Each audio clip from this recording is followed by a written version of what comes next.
Dear future Enoch, I did a thing yesterday, which I didn't record, but I did get a shot of someone who got pulled over for not having a license plate.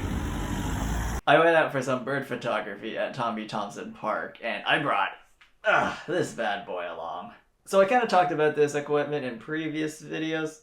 This camera, the Z8, was last week's video, and this lens I actually didn't really talk about it, just unboxed it. But I'm not here to talk about equipment. People often ask me what I like to shoot at most, and while shooting other people is my preferred genre of photography, birds and wildlife actually makes up a significant part of my portfolio. I started shooting birds around 2019, about 2 years after I started photography, and as a guy who never had a huge social life outside of school, mostly due to long hours spent commuting, didn't really have a whole lot of people to shoot. So I mostly shot birds because birds are always available, just have to go outside. Back then, I really wasn't that into birds. I was more into learning photography. But the more I photographed birds, the more interested I became in them. Nowadays, when I point out a bird and start explaining bird facts, a lot of people ask me, how do you know all this stuff? And I'm just like, well, I think I would want to know more about the birds I shoot. In some ways, you don't want to do things that you're not interested in, but also, you kind of don't know that you're interested in something until you actually do it. It also happens to be the fact that I'm the person who prefers to understand things rather than just watch. So my first reaction when seeing a bird that I've never seen before is, what is this bird called and what are some of its behaviors? And once you start doing more research on them and start understanding them more, you develop an appreciation of the birds you photograph, which really incentivizes you to go out and see those birds again. Like, you realize that these birds have very complex and vibrant lives of their own.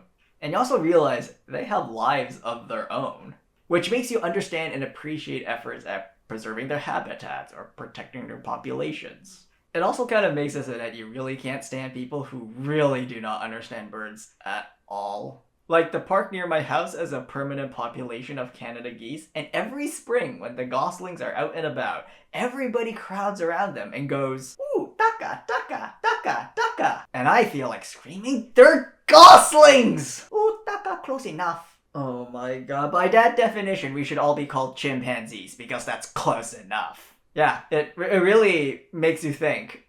People are very ignorant about the nature that lives in their backyards, which is very concerning.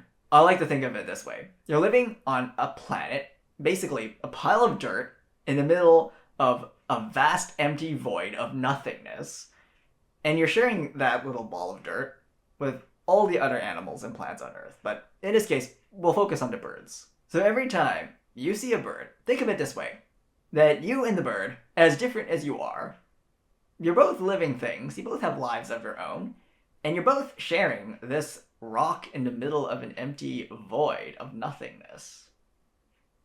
That's pretty humbling. And that's one of the reasons why I like photographing birds. It's not just another thing to shoot. It's a way to be able to appreciate the planet I live on. It's also a reminder for me that sometimes you don't know whether you're interested in something until you actually do it. Now, I know some people who want me to talk about this. It's a good camera. And it's a good lens. What more do you want to know? Okay, maybe I'll do a video about it someday, but to be honest, this is my personal channel. I do whatever I want. I don't care about subscriber or view counts. This is just a personal project where I make a video every week. A video series addressed to my future self, which is why I end videos with, "Future Enoch, I'll see you next week."